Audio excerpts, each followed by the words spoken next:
que na segunda-feira essa prescrição conta com o treino, ou famigerado treino com ênfase em peitoral maior. Peitoral maior. Esse é o músculo. E aí nós iniciamos essa sessão com o supino reto. Isso aqui significa reto. Supino, abreviado, reto. Depois um supino inclinado. Depois um declinado. Estou simplificando o exemplo, tudo bem? Depois um crucifixo. Crucifixo.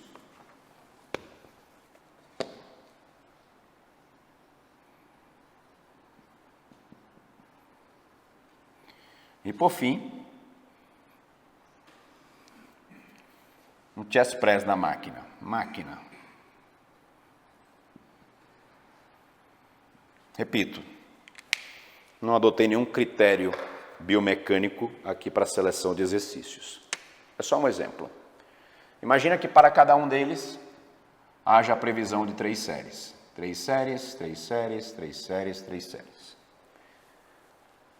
Se eu controlo o meu volume de treinamento, e este é um parâmetro factível, ou seja, que pode ser aplicado nas nossas prescrições, se eu controlo o meu volume de treinamento pelo número de séries realizadas por grupo muscular, é algo aparentemente simples, porém muito complexo, e nós vamos ver mais adiante, porque à frente eu vou discutir as adaptações regionais do músculo esquelético, e aí onde o sapato aperta. Porque eu posso dizer que prescrevi 10 séries de agachamento para quadríceps, sim, contabilizar 10 séries para quadríceps, mas eu poderia contabilizar de fato estas 10 séries de agachamento para todos os músculos ou todas as regiões do quadríceps, daquele grupo muscular? Interrogação, nós vamos discutir mais à frente. Voltando ao exemplo. Supino reto, supino inclinado, declinado, crucifixo e máquina. Fecharia aqui. Ou o inverso, fiquem à vontade. 15 séries. Eu teria 15 séries concentradas na segunda-feira. Mas, percebam, volume de treinamento, 15 séries. Eu posso levar este supino inclinado para terça,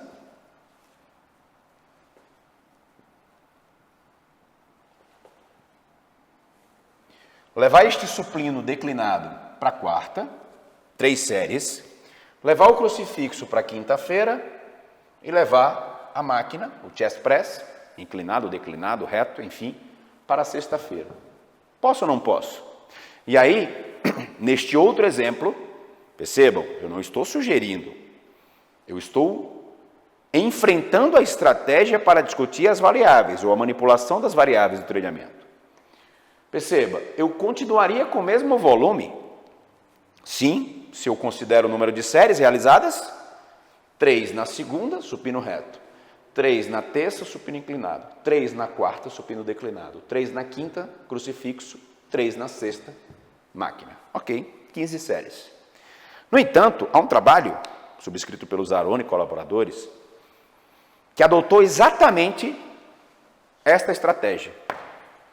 Mas eles o fizeram não somente para ênfase em peitoral maior, para todos os grupos musculares, ou seja, em uma condição treinaram um único grupo muscular por dia, ou com ênfase em um grupo muscular por dia. Na outra condição, eles diluíram os 5 exercícios da sessão ao longo da semana. Então imagina, diluíram o treinamento com ênfase em peitoral maior, diluíram os exercícios com ênfase em flexores de cotovelo, diluíram os exercícios com ênfase em extensores de cotovelo. Ficou claro? Ok. Então eu poderia dizer que o volume é o mesmo para as duas condições. 15 séries aqui, 15 séries aqui. Só que a maior sacada daquele estudo, a minha modesta avaliação, é exatamente a constatação de que, quando eu manipulei a frequência de treinamento, embora mantivesse o mesmo volume pelo número de séries, o grupo que treinou todos os dias, todos os grupos musculares, ao final do programa, realizou uma maior quantidade de repetições. Porque percebam, professores, o indivíduo vem de supino reto, e aqui eu não me refiro somente ao recreacionalmente treinado, eu posso estar me referindo ao altamente treinado. O indivíduo vem de supino reto, depois vai para o inclinado, depois vai para o declinado. O que acontece com o desempenho ao longo desses exercícios? O que acontece com o desempenho? Você concorda que há uma tendência a alcançar um menor número de repetições em cada um deles, ainda que eu mantenha a intensidade de carga sugerida, diferentemente do que eu posso obter quando aumento somente a frequência.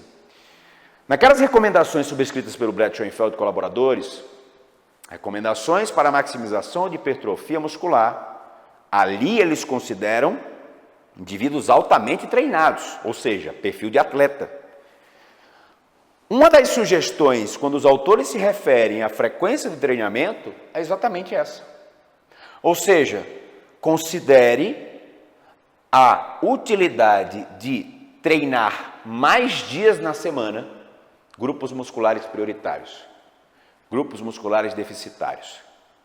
Aqui eu tenho um exemplo muito claro do que nós podemos esperar somente manipulando uma variável das que estão descritas na tela de vocês. Frequência de treinamento. Ou seja, eu alterei a frequência, mas não alterei o meu volume pelo número de séries. No entanto, esta maior frequência implicou maior volume, porquanto mais repetições foram realizadas nas séries distribuídas ao longo da semana. Frequência de treinamento. Frequência de treinamento. Falha muscular. Vou levar meu praticante até a falha em todos os exercícios, e aí vem a discussão que ganha palco especialmente nas redes sociais. Ah, mas tem que treinar sempre até a falha? Será? A literatura não nos traz razões para admitirmos a necessidade de treinar até a falha em todos os exercícios. Professores, imaginem, ao longo do ano, levar o seu praticante, o seu atleta, sempre a condição de falha pode não ser algo estratégico. Ora, se eu tenho, falando sobre intensidade de carga, se eu tenho uma margem ampla de repetições que podem ser utilizadas a pretexto de maximizar as respostas hipertróficas, por que não vou me valer dessa informação para adotar um programa longevo? Por que eu vou levar o meu aluno sempre à falha, o meu atleta sempre à falha, em todos os exercícios, algo que pode comprometer de fato a longo prazo o próprio desempenho, a própria saúde do atleta, a depender do período em que ele se encontre, da preparação. Então, se eu não opto pela falha, eu preciso estabelecer um parâmetro exatamente para definir intensidade de carga. Porque, imaginem, numa consultoria, para aqueles que trabalham com consultoria online, treinam um atleta à distância, e aí você prescreve um leg press 45 para margens de 8 a 10 repetições, não máximas, ou seja, eu não quero que você atinja falha, são 3 séries, eu não quero falha na primeira e na segunda. Ora, como você vai se comunicar com essa praticante, ou com esse praticante?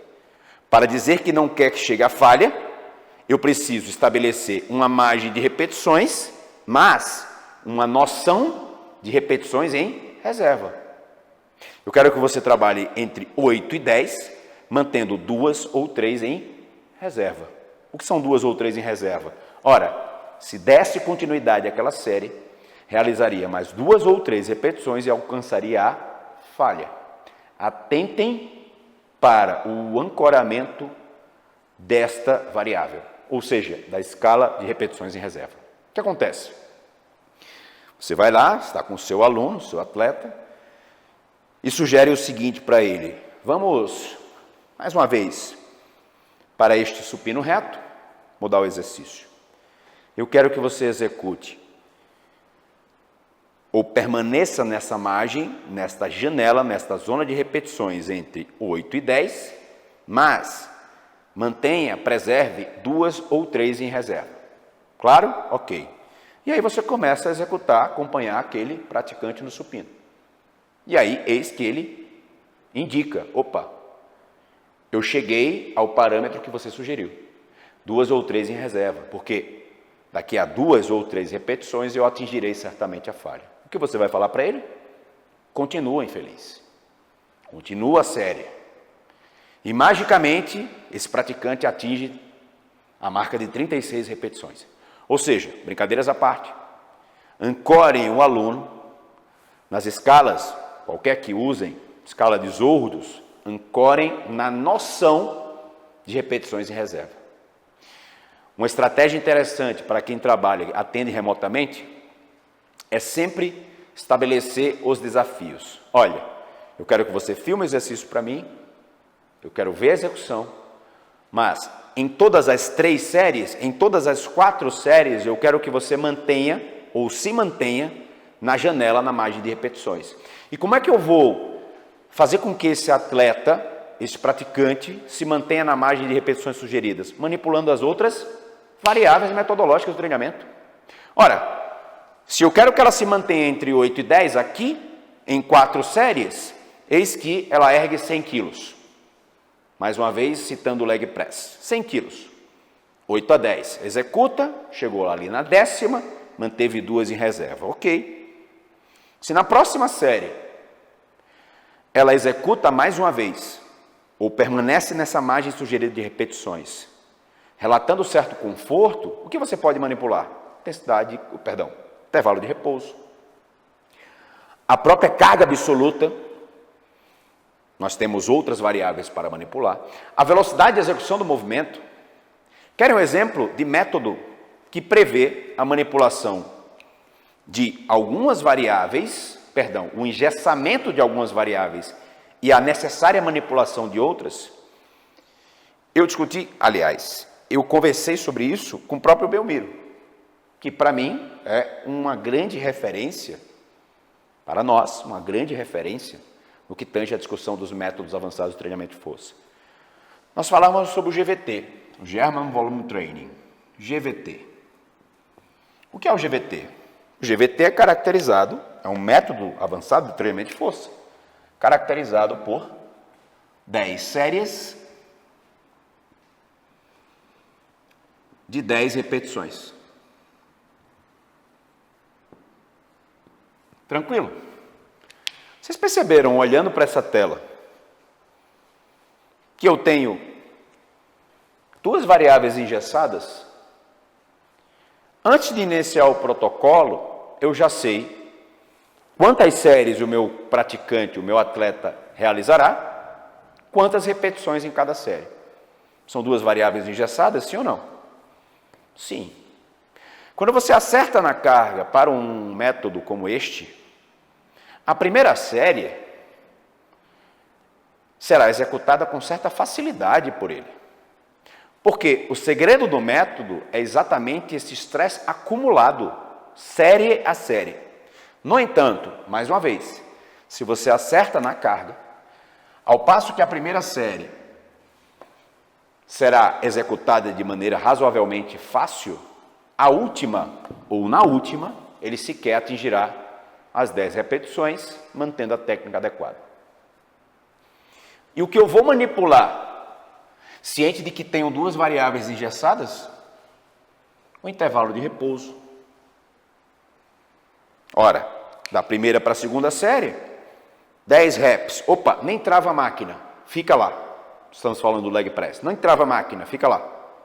5, 4, 3, 2, vai. Continua, 10. Observa o desempenho na segunda série.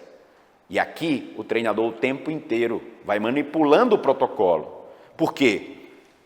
Não seria coerente, não seria razoável enxergar esse método com o engessamento de outra variável, qual seja intervalo. Porque perceba, se eu engesso o intervalo, imaginem, 30 segundos, como é sugerido, Para um GVT, o que eu menciono, até 30 segundos. Não são 30 segundos série a série. Até 30 segundos. O que quer dizer até 30 segundos? Eu tenho 30 segundos de moeda de troca. Só que da primeira para a segunda, estes 30 segundos serão 2, 3, 4 no máximo. Perceba, eu estou manipulando esta variável, tempo de repouso. Professor, manipulei o tempo de repouso. Esse tempo de repouso, esse intervalo de repouso foi crescente série a série. De fato, é uma negociação permanente com o praticante, mantendo a técnica preservada, mantendo a margem de repetições desejada, e aí, ao final, velocidade de execução do movimento. Para atingir as 10 repetições, ele precisou acelerar um pouco mais, e eu, ciente do objetivo, admiti a manipulação desta variável durante o protocolo. Vocês perceberam que os métodos avançados de treinamento, professores, não podem ser enxergados como estratégias engessadas. Não podem ser enxergados, e digo isso desde já, como estratégias que impliquem o engessamento de variáveis metodológicas do treinamento, porque este quadro, ou nele, eu quero dizer a vocês que nós somos manipuladores de variáveis metodológicas do treinamento. O tempo inteiro aqui, levanta aqui uma a mais, ou seja, aumenta a dose de uma, reduz de outra, na mesma sessão, no mesmo exercício, na mesma série. O tempo inteiro nós estamos manipulando e negociando variáveis metodológicas do treinamento, para tornar o estímulo o melhor que podemos alcançar. O mais denso, se a previsão for de intensidade elevada, eu já sei que preciso negociar o intervalo de repouso entre séries, preciso negociar a intensidade de carga, se quero priorizar o desenvolvimento e aprimoramento da força muscular, amplitude de movimento,